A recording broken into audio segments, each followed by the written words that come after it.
اور جب یہ لوگ یوسف علیہ السلام کے پاس پہنچے تو انہوں نے اپنے سگے بھائی بنیامین کو اپنے پاس خاص جگہ دی اور انہیں بتایا کہ میں تمہارا بھائی ہوں، لہٰذا تم ان باتوں پر رنجیدہ نہ ہونا جو یہ دوسرے بھائی کرتے رہے ہیں۔ پھر جب یوسف علیہ السلام نے ان کا سامان تیار کر دیا تو پانی پینے کا پیالہ اپنے سگے بھائی کے کجاوے میں رکھوا دیا۔ پھر ایک منادی نے پکار کر کہا کہ اے قافلے والو، تم چور ہو۔ انہوں نے ان کی طرف مڑ کر پوچھا کہ کیا چیز ہے جو تم سے گم ہو گئی ہے؟ انہوں نے کہا کہ ہمیں بادشاہ کا پیمانہ نہیں مل رہا، اور جو شخص اسے لا کر دے گا اس کو ایک اونٹ کا بوجھ انعام میں ملے گا، اور میں اس انعام کے دلوانے کی ذمہ داری لیتا ہوں۔ وہ بھائی بولے اللہ کی قسم آپ لوگ جانتے ہیں کہ ہم زمین میں فساد پھیلانے کے لیے نہیں آئے ہیں اور نہ ہم چوری کرنے والے لوگ ہیں۔ انہوں نے کہا کہ اگر تم لوگ جھوٹے ثابت ہوئے تو اس کی کیا سزا ہوگی؟ انہوں نے کہا اس کی سزا یہ ہے کہ جس کے کجاوے میں سے وہ پیالہ مل جائے وہ خود سزا میں دھر لیا جائے۔ جو لوگ ظلم کرتے ہیں ہم ان کو ایسی ہی سزا دیا کرتے ہیں۔ چنانچہ یوسف علیہ السلام نے اپنے سگے بھائی کے تھیلے سے پہلے دوسرے بھائیوں کی تھیلے کی تلاشی شروع کی، پھر اس پیالے کو اپنے سگے بھائی کے تھیلے میں سے برآمد کر لیا۔ اس طرح ہم نے یوسف کی خاطر یہ تدبیر کی۔ اللہ کی یہ مشیت نہ ہوتی تو یوسف کے لیے یہ ممکن نہیں تھا کہ وہ بادشاہ کے قانون کے مطابق اپنے بھائی کو اپنے پاس رکھ لیتے، اور ہم جس کو چاہتے ہیں اس کے درجے بلند کر دیتے ہیں، اور جتنے علم والے ہیں ان سب کے اوپر ایک بڑا علم رکھنے والا موجود ہے۔ بہرحال وہ بھائی بولے کہ اگر اس بنیامین نے چوری کی ہے تو کچھ تعجب نہیں، کیونکہ اس کا ایک بھائی اس سے پہلے بھی چوری کر چکا ہے۔ اس پر یوسف علیہ السلام نے ان پر ظاہر کیے بغیر چپکے سے دل میں کہا کہ تم تو اس معاملے میں کہیں زیادہ برے ہو، اور جو بیان تم دے رہے ہو اللہ اس کی حقیقت کو خوب جانتا ہے۔ اب وہ کہنے لگے کہ اے عزیز، اس کا ایک بہت بوڑھا باپ ہے، اس لیے اس کی جگہ ہم میں سے کسی کو اپنے پاس رکھ لیجئے، ہم آپ کو ان لوگوں میں سے سمجھتے ہیں جو احسان کیا کرتے ہیں۔ یوسف علیہ السلام نے کہا اس ناانصافی سے میں اللہ کی پناہ مانگتا ہوں کہ جس شخص کے پاس سے ہماری چیز ملی ہے اس کو چھوڑ کر کسی اور کو پکڑ لیں، اگر ہم ایسا کریں گے تو یقینی طور پر ہم ظالم ہوں گے۔ چنانچہ جب وہ یوسف علیہ السلام سے مایوس ہو گئے تو الگ ہو کر چپکے چپکے مشورہ کرنے لگے۔ ان سب میں جو بڑا تھا اس نے کہا کیا تمہیں معلوم نہیں کہ تمہارے والد نے تم سے اللہ کے نام پر عہد لیا تھا، اور اس سے پہلے تم یوسف کے معاملے میں جو قصور کر چکے ہو وہ بھی معلوم ہے، لہٰذا میں تو اس ملک سے اس وقت تک نہیں ٹلوں گا جب تک میرے والد مجھے اجازت نہ دے، یا اللہ ہی میرے حق میں کوئی فیصلہ فرما دے، اور وہی سب سے بہترین فیصلہ کرنے والا ہے۔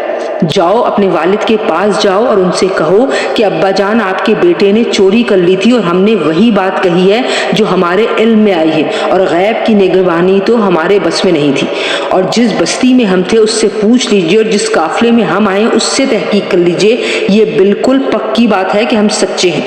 چنانچہ یہ بھائی یعقوب علیہ السلام کے پاس گئے اور ان سے وہی بات کہی جو بڑے بھائی نے سکھائی تھی۔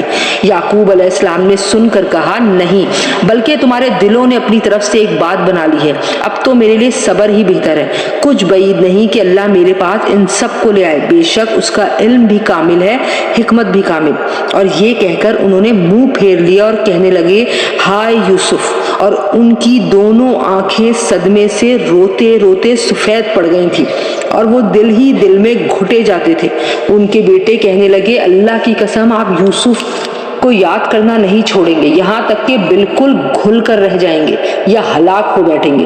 یعقوب علیہ السلام نے کہا میں اپنے رنج و غم کی فریاد تم سے نہیں صرف اللہ سے کرتا ہوں، اور اللہ کے بارے میں جتنا میں جانتا ہوں تم نہیں جانتے۔ میرے بیٹو جاؤ اور یوسف علیہ السلام اور اس کے بھائی کا کچھ سراغ لگاؤ، اور اللہ کی رحمت سے نا امید نہ ہو، یقین جانو اللہ کی رحمت سے وہی لوگ نا امید ہوتے ہیں جو کافر ہیں۔ چنانچہ جب وہ یوسف علیہ السلام کے پاس پہنچے تو انہوں نے یوسف علیہ السلام سے کہا اے عزیز، ہم پر اور ہمارے گھر والوں پر سخت مصیبت پڑی ہوئی ہے، اور ہم ایک معمولی سی پونجی لے کر آئے ہیں، آپ ہمیں پورا پورا غلہ دے دیجئے اور اللہ کے لیے ہم پر احسان کیجئے، یقیناً اللہ اپنی خاطر احسان کرنے والوں کو بڑا اجر عطا فرماتا ہے۔ یوسف علیہ السلام نے کہا تمہیں کچھ پتا ہے کہ تم جہالت میں مبتلا تھے تو تم نے یوسف علیہ السلام اور اس کے بھائی کے ساتھ کیا کیا کیا تھا؟ اس پر وہ بول اٹھے ارے کیا تم ہی یوسف ہو؟